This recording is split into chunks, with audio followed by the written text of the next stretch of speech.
Hello and welcome to Drinks in Trade, hosted by Franklin & Sons. Today we're in Manchester, a city known for music, culture and then events popping up left, right and centre, giving something always to do. My name's Tim Garrett and I'm on my way to speak with Nathan Larkin from Speak and Code, where we're going to be talking to him about his career so far. Let's go.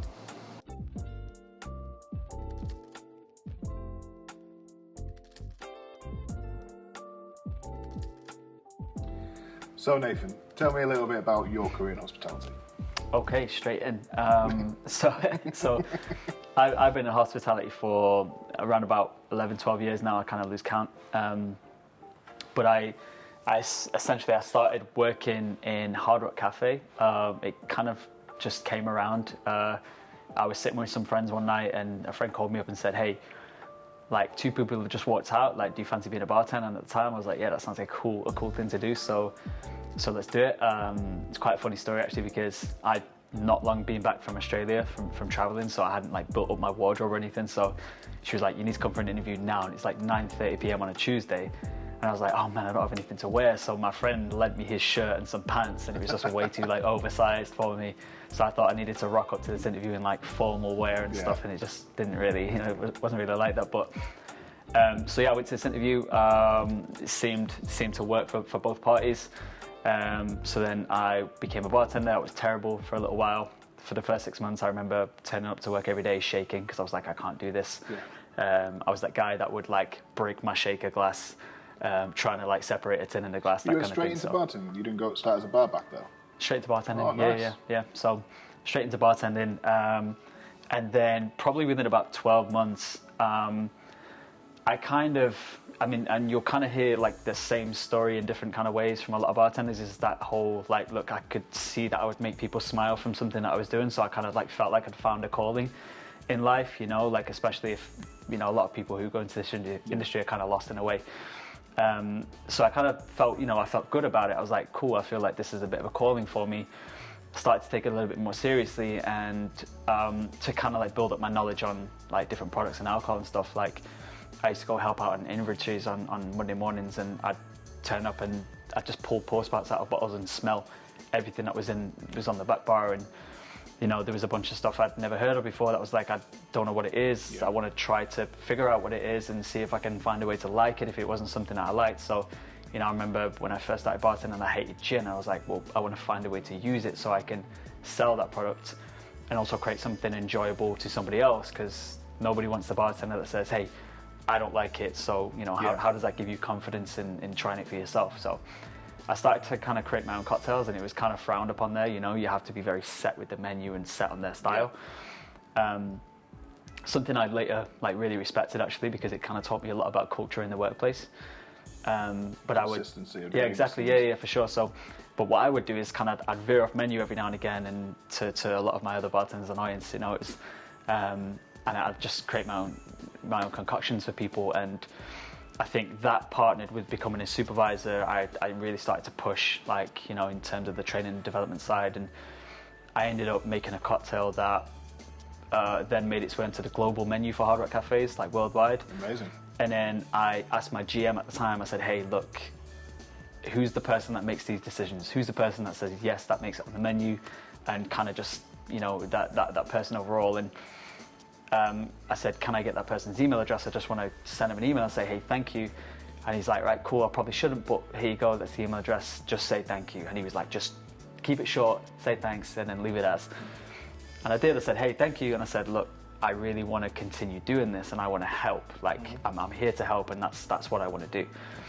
And then next thing you know, 2 weeks later, I was on a flight to Orlando, sat in a conference room full of GMs and AGMs and directors as a representative for European cafes worldwide to create a brand new cocktail menu for Hard Rock Cafe. And at the time, I was kind of starstruck. I was like, oh my God. Yeah. So then, yeah, man, it just escalated from there with the whole training development and menu development, things like that. I fell in love with it. Got to travel around, the Americas, South America, Europe, opening new cafes left, right, and centre. And then I guess, as with most things, I guess time just went by, and I felt it was time for a new challenge. And I think at the time I started to mess around with flair bartending a little bit, and we all did at some point. Yeah. So, and I wanted a space to go and do that, and I found out about the European Bartender School in Manchester, and one of my friends there was running it, and I just went to train with him, and he said, look, why don't you come on as a kind of a secondary instructor in the European Bartender School. So I did that for a couple of months until he left, and then I just naturally took his position, and next thing you know, I was the head of instructor for European Bartender School, just running classes solo. So, you know, you had a brief and you had a module to work from, but a lot of it was kind of creative freedom, and you kind of put your own stamp on things. And the great thing about the schools was that you actually still able to do hospitality, but in more of a daytime style. Man, it was a loophole. Yeah, it was a loophole. It was just like some mad parallel universe where you still got to do all the fun things a bartender did.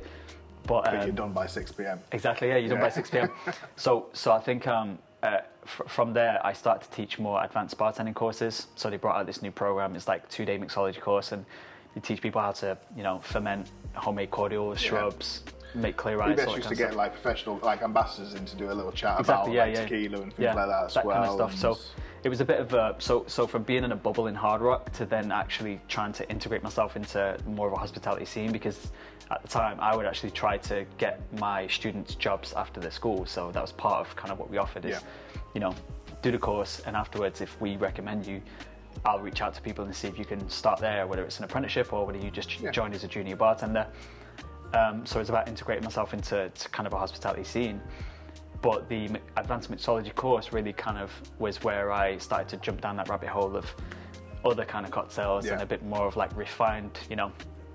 And then understanding the science behind it. Yeah, 100%. Yeah, and that really excited me. So then I started to kind of choose a bucket list of bars that I wanted to visit. And I remember for my 30th birthday, I'm 35 by the way, you know, and this is the thing. So my 30th birthday, my fiance booked me an hour behind the bar at Death & Co. So I went over there, and I literally spent an hour on my 30th birthday bartending at Death & Co. And that's mad. Like, I was like, this is insane. No one will ever top that present. Yeah. And even though I love those guys, and like it'll be forever kind of one of my favorite bars of all time, just because it was the first kind of cocktail book that I read that was, you know, that again shoot me down that rabbit hole. I felt slightly underwhelmed, and not like they were doing anything bad. It was more that, oh, actually this is achievable. You know, I think sometimes when you hold those, you know, bars on a pedestal, and you know, you look at like, you know, idols and whatnot, it's all achievable. We're all human at the end of the day, and I think it gave me the confidence to come back home and start to look at my own thing. But in the meantime, I kind of moved over to the Lake District and used the Lake District as a kind of a practice.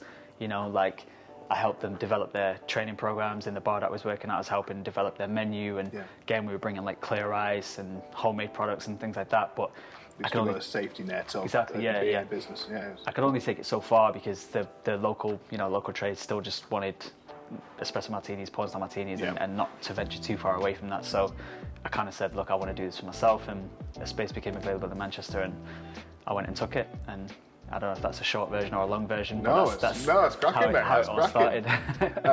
So, out of interest, is the drink that you created for Hard Rock Cafe, is that still on the menu? Have you been in? I don't think so, but what was it? It's called a Ginny Hendrix. Oh, right. Ginny Hendrix, yeah. Nice. Yeah. Cool. It was gin, elderflower, fresh orange, carton pineapple juice, and packet lime juice. Nice. Yeah. Nice. Very Hard Rock. Banger. Yeah. You know what? Part of making drinks is coming up with these absolutely like line stopper names of just going, that's a keeper. That's a brilliant one.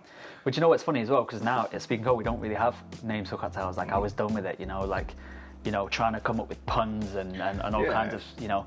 So in the end, when I opened Speaking Code, everything was just numbered. We just did like first menu was just we did 22 cocktails. It was 1 to 22. Yeah. And now it's a bit more kind of a music theme, so it's tracks and untitled. That's cool. Classics, yeah. So. Nice. I've got back into the fashion of, so all of my drinks are based on an original classic, and then just twisted into that sense. So it would be, this is a book, this is a sour, this is a spritz, this is a fizz, but everything's then lined in between it. But I do think back to some of the things I have called drinks in the past and still laugh. Yeah, you do, you do. So, happy days. So obviously you talked about wanting to you got into creation quite quickly, quite early on. What's been your favourite cocktail that you've created? It's a really hard one, dude. It's a really hard one to say, but it's probably one that I'm going to make for you because I'm not one to look at the past. Like, I respect classic cocktails, I appreciate classic cocktails, but I don't know, man, like, you know, I prefer to kind of just play around with things that either excite me, things that I want to try and develop myself, or things that I just think, look, you know, I want to kind of try to not create new flavor combinations, because, you know, look, you know, that's difficult to do, but just to kind of I don't know, like, go on an adventure, like a journey in flavor, and share that with other people, and that's kind of as simply as I can say it. And so when it comes to cocktails, I'll kind of take a lot of inspiration from food. I was going to say, we're talking like a chef here. Yeah. So and that's what mixology and real bartending is. It's liquid chefing. Yeah. So we have a cocktail on our current menu, and this is just an example of a bunch of different things that we do. And we tried to create a closed loop process in all of our drinks by, you know, secondary and third and fourth, and maximizing the products as much as possible. So there is a cocktail that we infuse Japanese whiskey with toasted sunflower seeds. Nice. We take the sunflower seeds back and we dehydrate them. That comes back into it later on. We use beer quinquina, so it's an aperitif. And then we make we call it like a Thai cocoa liqueur. So we make our own cacao liqueur. We infuse that with Thai basil and chai spices, and then we mix some soju in there as well. So that's the base of the cocktail. And then we take the sunflower seeds and then we blend them up in water to make a nut milk, like a sunflower nut milk. Nice. And turn that into a purple sweet potato orgeat. And then that is shaken with a little bit of reduced aquafaba nice. to kind of give it an emulsification. Yeah. And then it's garnished with a little polenta crisp as well. So you remember Smash, you know, instant mash. So you use that with polenta and potato starch. You're actually using Smash? Yeah. Not like the cheese and onion and ham flavoured ones. No. That's the original, yeah. No, it's just so potato flakes, polenta flour, and potato starch. Mix that together into kind of like a Play-Doh consistency, and you just spread it through some leaf molds, and we dehydrate that for like 45 minutes. And then they kind of pop out the mold, and then you just deep fry it for 20-30 seconds, and then sprinkle that with salt, and that comes on the top with a little bit of toasted poppy seed as well. Nice. Yeah, so there's a lot of things. And Smash, I've not seen Smash in years. It used to be like a staple of like me growing up with Smash. It's kind of funny as well, because when you look at something like this and you go, wow, there's complexity, there's you know, there's refinement and there's elegance, and then there's Smash in that, you know. Yeah, but it's fine. It's a cool use of another ingredient. Exactly, yeah. So we talked a little bit, obviously, when we talked about EBS, we just started talking briefly about the fact it was nice to have that kind of daytime style work, but still be in hospitality. Do you do anything now to make a better life-work balance with your stuff? I think for myself, like, for one, I had a big kind of realization over lockdown that I had to kind of put more strict parameters with my own work-life balance for a start. Because when we first opened, I was just head down working 24/7 here. But that wasn't benefiting the business, and everybody has something to give. And I kind of really tried to help the team understand their own value, and that time is your biggest asset.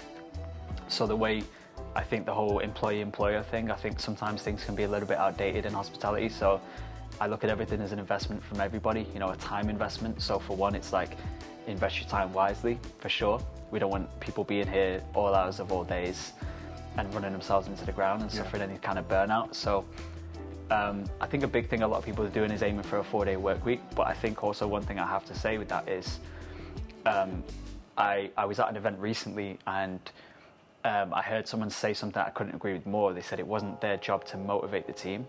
And I don't think it's our job to motivate teams. Like, to work in hospitality, you need to be a motivated individual yourself. But we're there to support and guide as much as possible. So when it comes to finances, etc., we regularly have team meetings where we sit down, and, you know, it's things like we help break down what it costs to run a bar, and it's for everybody else's benefit. The next step for every one of the team members here is to have their own bar, and that's the level that everybody's at right now. So we help them with those kind of you know, numbers and sitting through financial discussions with us and things like that to kind of help them make better choices and make more informed decisions for themselves. But I think honestly, everybody here, it's real nice that, like I said, everybody's a self-motivated person to become the best professional that they can be, and everybody's a career-minded bartender, so I think for me it makes my life a lot easier, and that my biggest role is to provide support wherever they need. Well, they're singing off the same hymn sheet as you, so they've got the same focus in mind. Yeah, 100%. Nice, good. Obviously, we talked a little bit about you used to look at your bar idols and things like that. Mm-hmm. You found out that it was achievable to become that. Mm-hmm. Who was your bar idol, or who is your bar idol now? I was looking forward to this a little bit. Like, I honestly, I think I did go through a phase where I probably looked at Death & Co as like the pinnacle of bartending years back when I was reading their first cocktail book and such. But honestly, I have none. Like, and I have to be honest about that. Mm-hmm. I can't look at what anyone else is doing. I can only look at what I'm doing and what I'm trying to achieve. It's absolutely pointless, you know, to look to your left or right and see what anybody else is doing. Like, the most important thing that we can do is to ask ourselves if we're making the right decision, and that's the most important thing. Not what this bar is doing, not what that restaurant's doing. It's whatever we're doing. Are we making the right choice? Are we making the right decision? And that's what we base it off. So we can't look elsewhere. And I think I've never had a mentor or a role model in hospitality. I've kind of found my own journey, and to be honest, it's kind of where Speaking Code, the name, comes from. It means speak the truth. So I found that with my own experiences within hospitality, like I said, I've never had kind of a mentor, so I've had to find my own way. And I think for the most part in my particular journey is that I never had anybody to help with that guidance and just give me a straight road to here's how to be successful in hospitality. It was weaved in and out, it was dangled carrots, it was mixed messages, and I think a lot of people felt those same frustrations, and a lot of people that I've met have felt those same frustrations. So I kind of said I wanted to write a book about kind of your own, you know, how to guide yourself in hospitality and how to kind of make your own way. And I said I want to call it Speaking Code, and it's kind of a contronym. It means speak the truth, you know. And then when the space became available, I said I'm just going to apply the name to the bar, and it's because we're coming from a place of transparency and honesty, and that's exactly how we want to approach everything we do. Every supplier that we work with has to align with our, you know, core values. Everybody that we bring into the bar to be here with us and work with us, they have to align with our core values. And then the biggest thing for us is to be honest and transparent about everything we do, and I think that comes from within. It doesn't come from anywhere else, you know. That's awesome, mate. So Nathan, you mentioned that you wanted to make a drink, but I'm really excited to try that. But before we do, tell us a little bit about the bar. Cool. So Speaking Code is 4 years old now. That includes a little bit of a break during the lockdown period. Our first year we started as a pop-up, so we used to share the space here with a cafe. Won't go into too much detail about those guys. Different business than us, but they used to operate in the daytime. We'd come in and reset the space for evening service. It was very challenging, to say the least, to completely transform the space, to have almost no traces of what was here in the daytime, because I think we really clearly wanted to have a separation between the two businesses, just to make sure people didn't get confused and think that it was just one business that just operated two different levels. Yeah. So the first year we would share that space, and with a view to eventually buy them out. And that happened. That sort of lockdown period kind of gave us an opportunity to say, okay, hey, look, let's reassess this whole situation of us sharing. We'll make you an offer for you guys to basically vacate the space, and we take it on as our own. Nice. And from there, it's just been a upward trajectory. It's been really nice to kind of make the space our own, establish ourselves here as our home. I think we were kind of in two minds at one point whether to stay here or look for another space, but I think you know, there's a little bit of a bit of magic about finding this place and the journey to it and coming through those archway doors. It's a stunning venue. Yeah, it's a stunning and venue. There's a lot of history here as well. I found a photo recently actually as well from the 1800s, and it still has the same entrance. Yeah, so it used to be a mill here. So, but yeah, I think more than anything, as a bar, we're just honest and transparent about everything we do. We love hip hop, we love flavor exploration, and that's in simple terms. We just put those two together. There's no sort of you know, no agenda other than that really. We're not trying to be, you know, I think over the course of the 4 years, there's been a sort of are we a secret bar? Are we not a secret bar? Are we speakeasy? We're not. And we don't like to put those any of those labels on what we do. You know, it's just you do what you love and hope that people coming and share the experience. Exactly that. Yeah. We're an entirely plant-based venue, so everything we do is 100% vegan. I've been plant-based for almost 7 years now, so that was, had to be a core part of what we did for me. But it's not necessarily something that we advertise. We actually just keep it pretty low-key, and if you find out along the way, it's a bonus. Yeah, nice. Happy days. Okay, cool. Well, let's give this drink a go. I'm excited to try it. All right. So you should be. Cool. So this is from our second menu, and my background is more music. So actually, kind of like a. What instrument did you play? Bass. Nice. Yeah. So bass, cool. and I kind of like channeled it all through synths and stuff. So it's super like heavy electronic hip hop. So I've kind of created this whole menu kind of around the parallels between the sort of the creative aspects of making music and making drinks, because for me they're very similar. And again, coming from my background in Hard Rock Cafe, it's like I was that cheesy corporate dude who was like, I turned all of the training materials into like, right, this is your stage, this is your gig, and all those terminologies and stuff. So I really do believe there are similarities in a lot of creative industries, and I think for me, I'm a big believer in marrying a lot of those similarities as much as possible. So I think our menu fully reflects that. So we didn't give our cocktails names. They're listed as tracks, and then we have an untitled section, and we have our classics. So this is track 10. Cool. And then we're going to start off with a purple sweet potato orgeat. So you get a lot of like vanilla and nuttiness from this. Great colour. Oh yeah, it's super purple. Then we're going to do a little bit of a mix of aquafaba. So we reduce our aquafaba as well, just to kind of get rid of a lot of that water content, and you get a much better emulsification from it. And we mix that with the Miss Better's Bitters foamer. I said that correctly. And then we pretty much pre-batch everything in our speed rail. So we've got track 10 pre-batch, which is a base of sunflower seed infused whiskey, Japanese whiskey, beer quinquina, which is an aperitif, and then we make something called salted Thai cocoa. So it's essentially a soju blended with a cacao liqueur that we make, and then we infuse that with chai spices and Thai basil. Nice. Yeah. So you get a real nice spiciness, creaminess, nuttiness from this drink. And I think a lot of the team take a lot of influence from like world culture and foods when we create our menus. So kind of like where this cocktail was inspired from.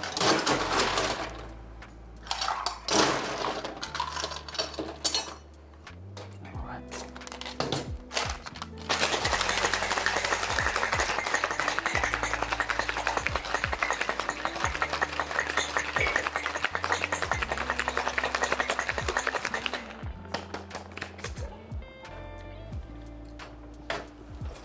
Blended strainers. Nice. See, the colour's amazing.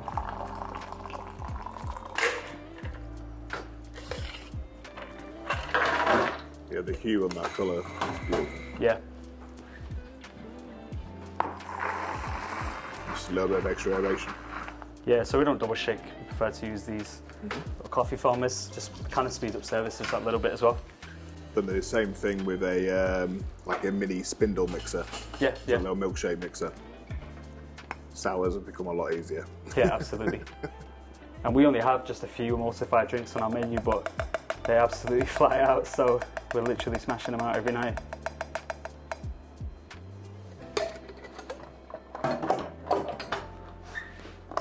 All right, and then a garnish. So what we do is we make a polenta chip. So polenta chip is made from potato flour, potato starch, polenta flour as well at the same time. We turn that into kind of a mash that resembles like a Play-Doh. Spread that out into a silicone mold, dehydrate that, and then you just fry that once it's been dehydrated for about 40 minutes. You dehydrate it in the mold? Yeah, you do. Oh, nice. And then get a little bit of toasted poppy seed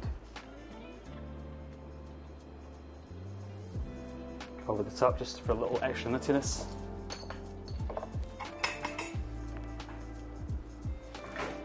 Little record coasters. And there you go. Nice. That's beautiful. That looks amazing. Presentation on that's fantastic. Yeah.